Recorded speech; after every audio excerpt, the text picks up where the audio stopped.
سديدا يصلح لكم أعمالكم ويغفر لكم ذنوبكم ومن يطع الله ورسوله فقد فاز فوزا عظيما.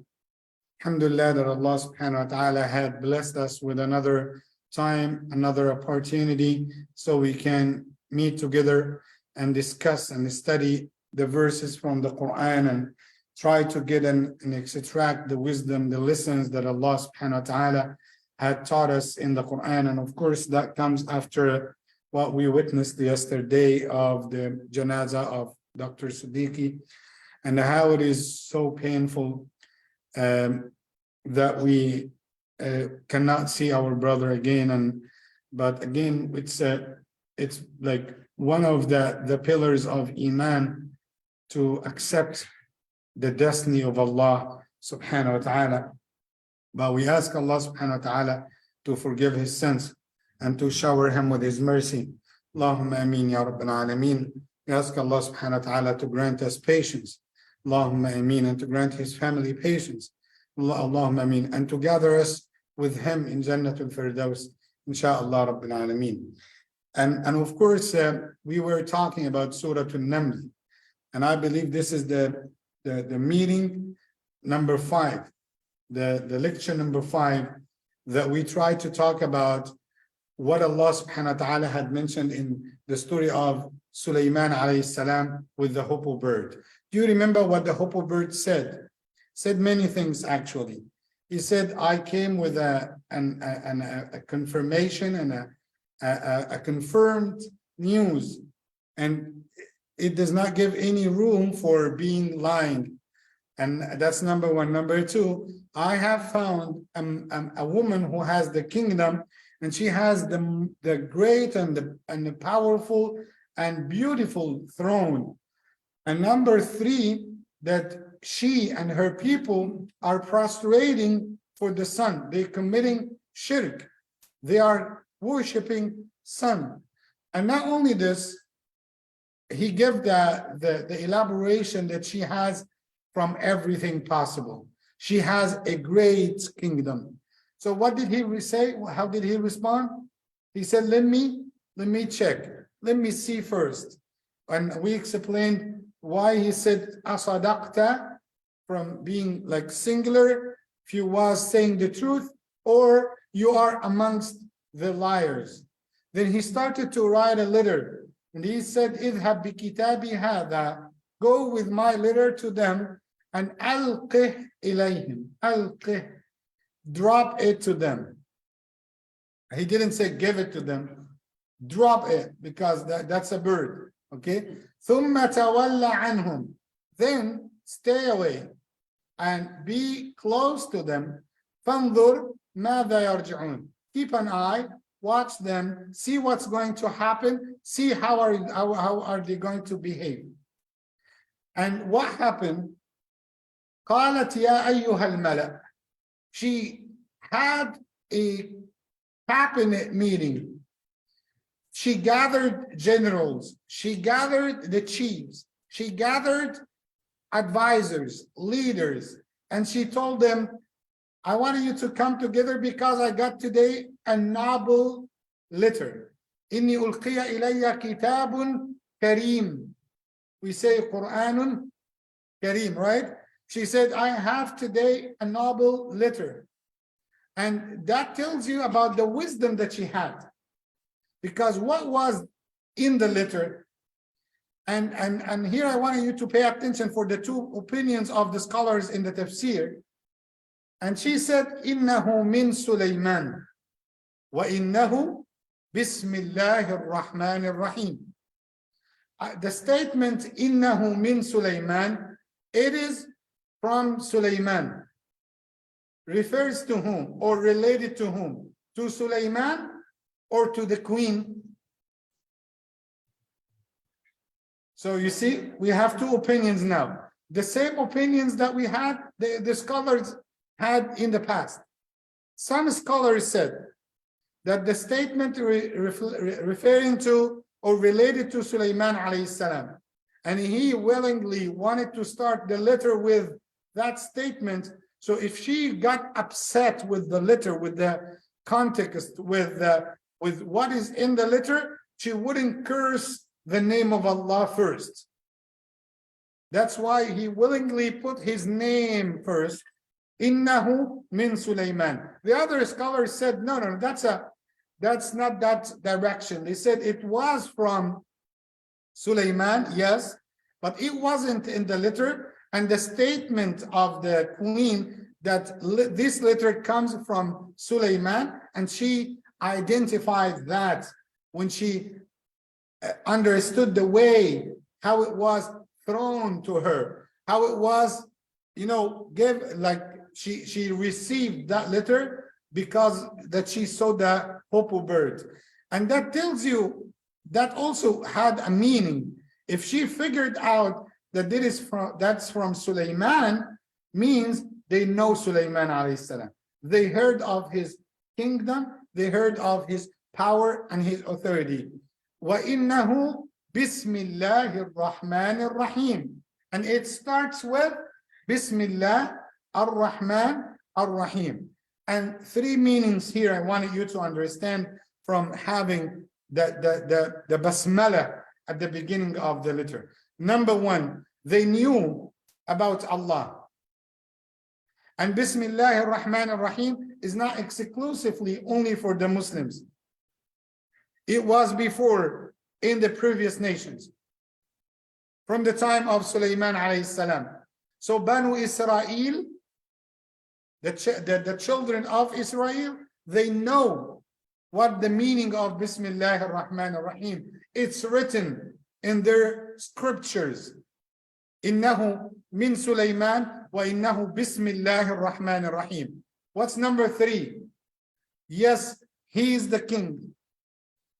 Yes, he has the power, but there is an authority which is higher than him. Right? Bismillah ar-Rahman ar-Rahim. Yes, I am the king over my people, but I have Allah, my creator, who is ar-Rahman ar-Rahim. What that tells you? Tells you that he is a king, just have iman, and he does not oppress people because he have a God to worship, right? He's not that tyrant, arrogant king. So what was the letter? What was in the letter? It was so brief. Allah subhanahu wa ta'ala mentioned that Sulaiman wrote, Allah ta'lu alayya wa'tuni muslimin. Ala, okay, ala, like something on, above, okay. And Ali, what's Ali? What's the meaning in the name? The one who had the high status. Okay, so Allah ta'lu alayya wa'tuni. Do not show arrogance over me. Do not see yourselves as a kingdom, as a power over me. And listen, wa'tuni muslimin. And come to me surrendering. Come to me declaring Islam. It's a peaceful way of inviting them to Islam.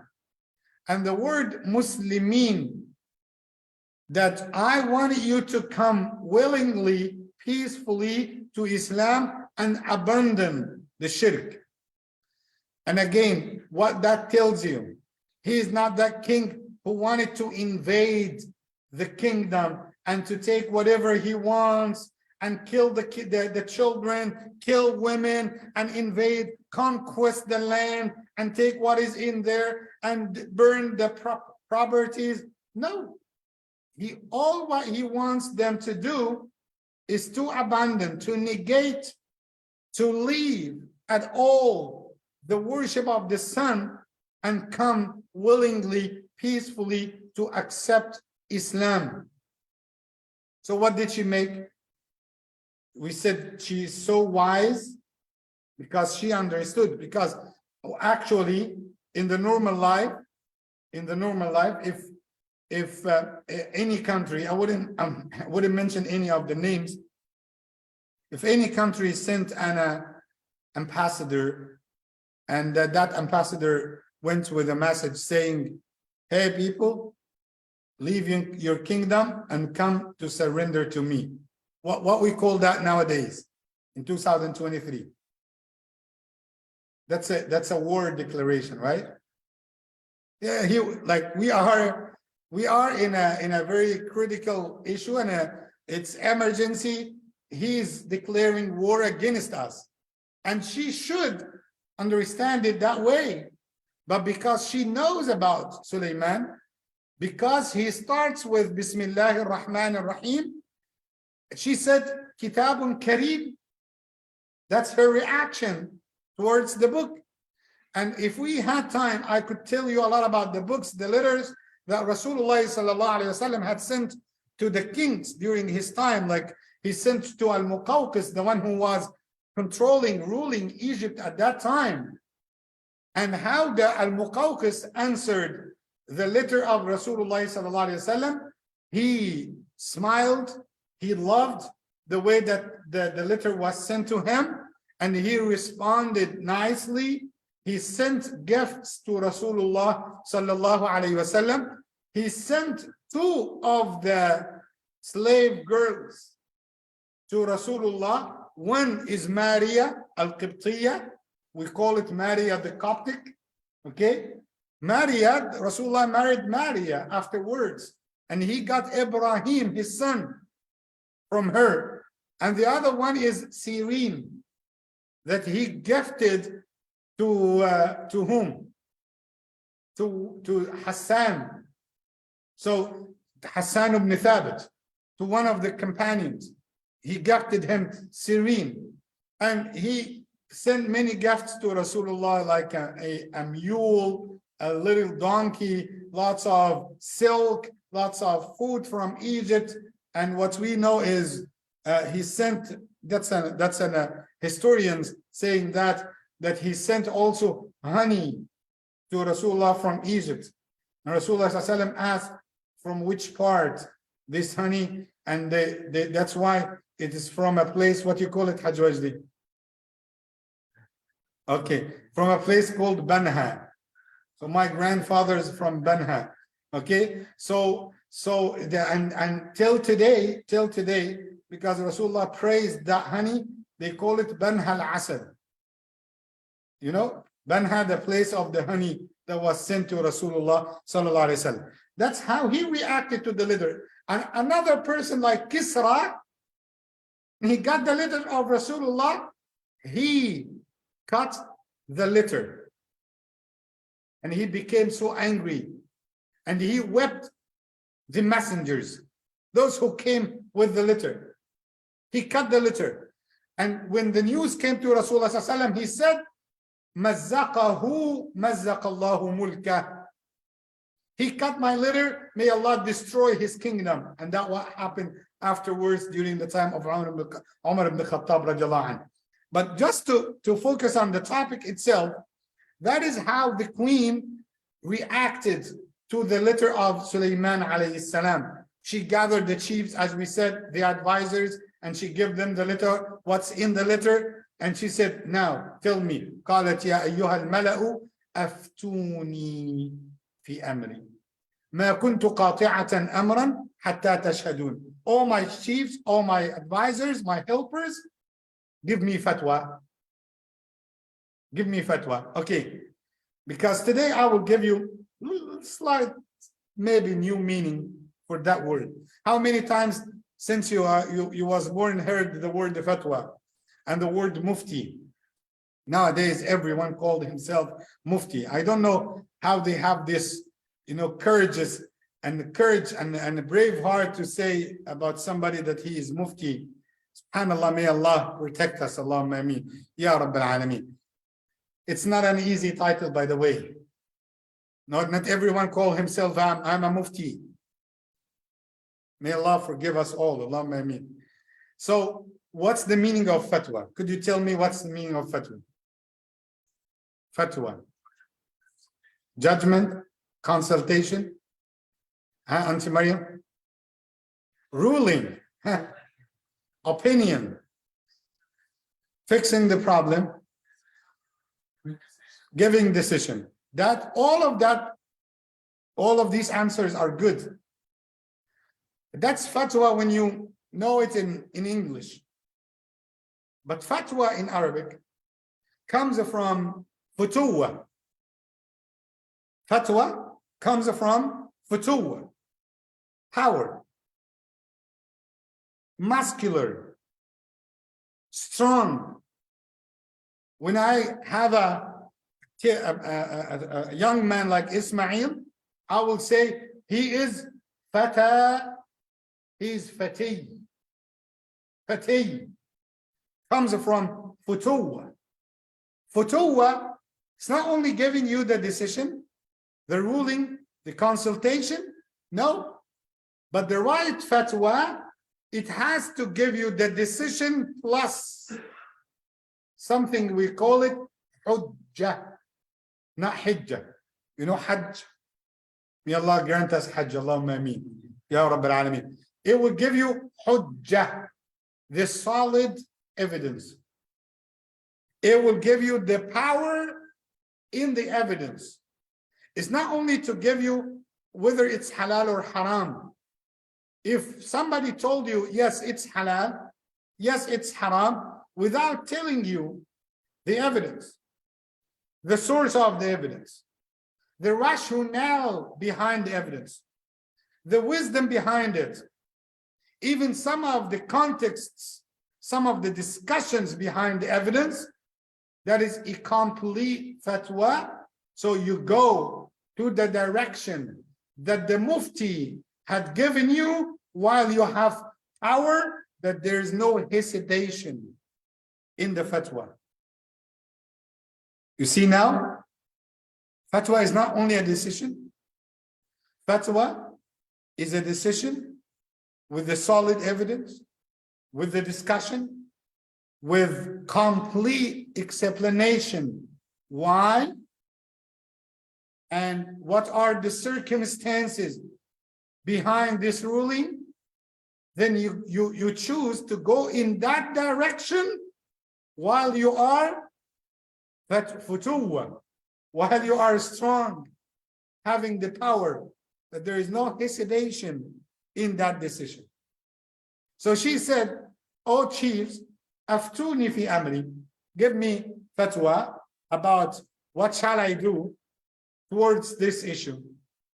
What did they say?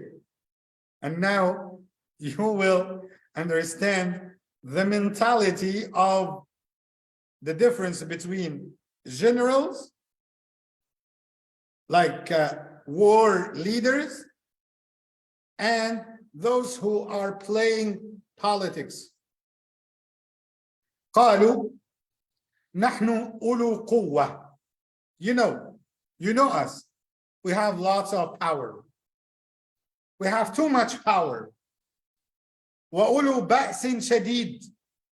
We can declare intense war. So what did they understand from the letter? War declaration. And what did she understood? A noble letter. So here are generals, war leaders, and the other one, or those who play politics. That's the difference. Difference between wisdom and aggression. This is the mentality. So they said we have power, we have authority, we can declare that intense war against Sulaiman. But listen, wal amru ilayki. This is what we see, but the final decision is yours. Make up your mind. Fanzuri madha ta'murin. See what are you going to say, and we will obey you. What did she say? She got affected by this opinion. She said, إن الملوك إذا دخلوا قرية أفسدوها وجعلوا أعزة أهلها أذلة وكذلك يفعلون. She said, normally, when the kings are taking over, they are spreading corruption on earth, and they will humiliate its people. And that's what they always do. Now, is she talking about specifically about Sulaiman? No. She's talking about the general sphere, the general rule about the kings when they are invading countries, spreading corruption, killing people, and they make everything upside down. وَجَعَلُوا أَعِزَّةَ أَهْلِهَا أَذِلَّةً, and they will make the honorable people getting humiliated, being lower class. And now she suggested something, in my point of view, it's a middle solution, a middle way solution. She said, I will not go peacefully to surrender, and I will not declare war against Suleiman, because I know the amount of power that Suleiman had in his army. He is the man who has jinn kind in his army.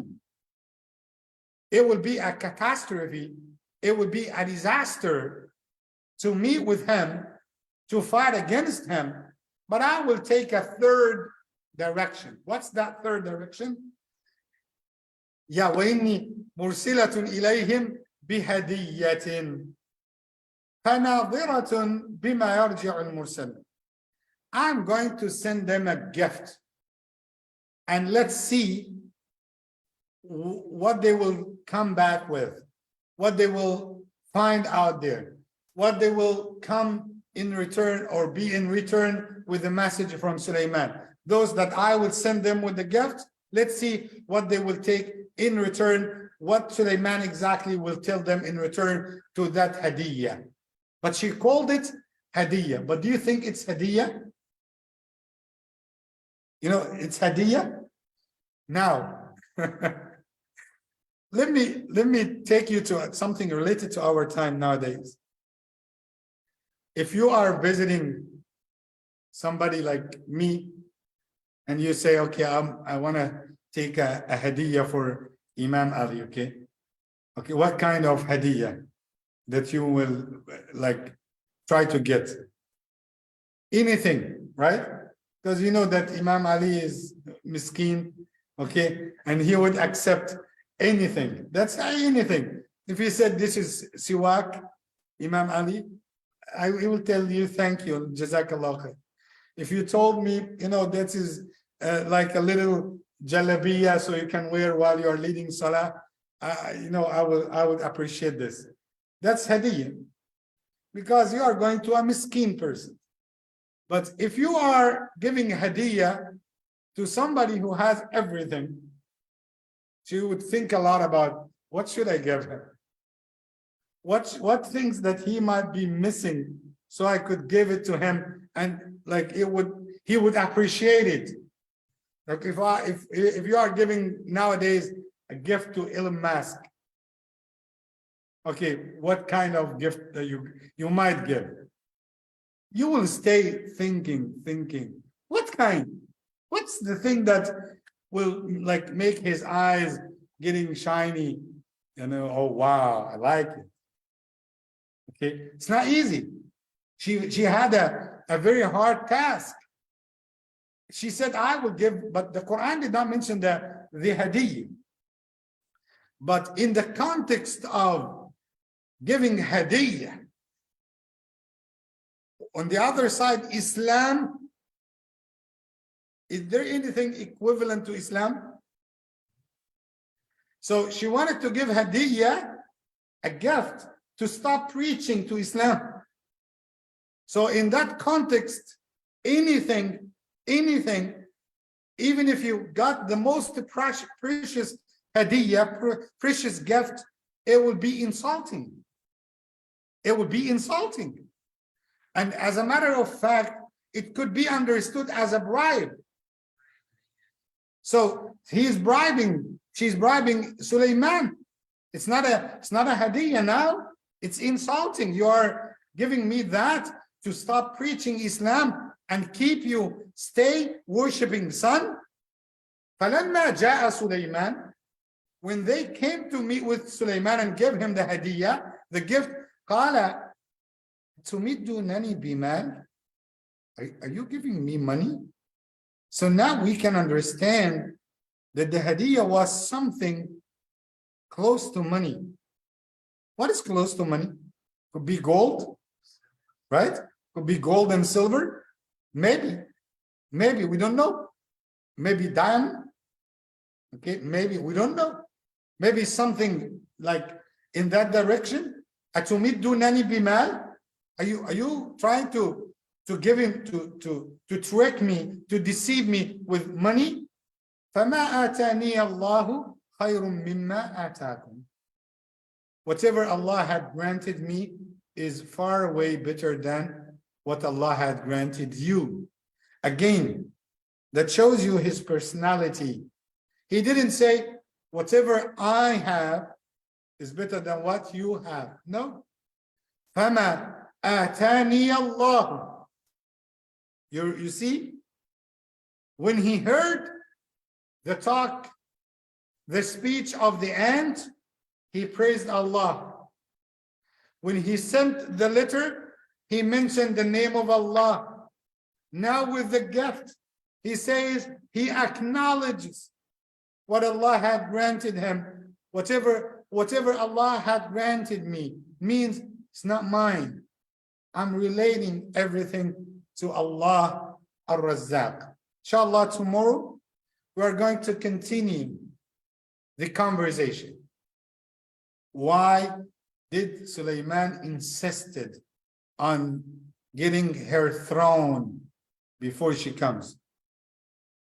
And what is the palace that the jinn had constructed, built to Sulaiman alayhi salam in a very short time?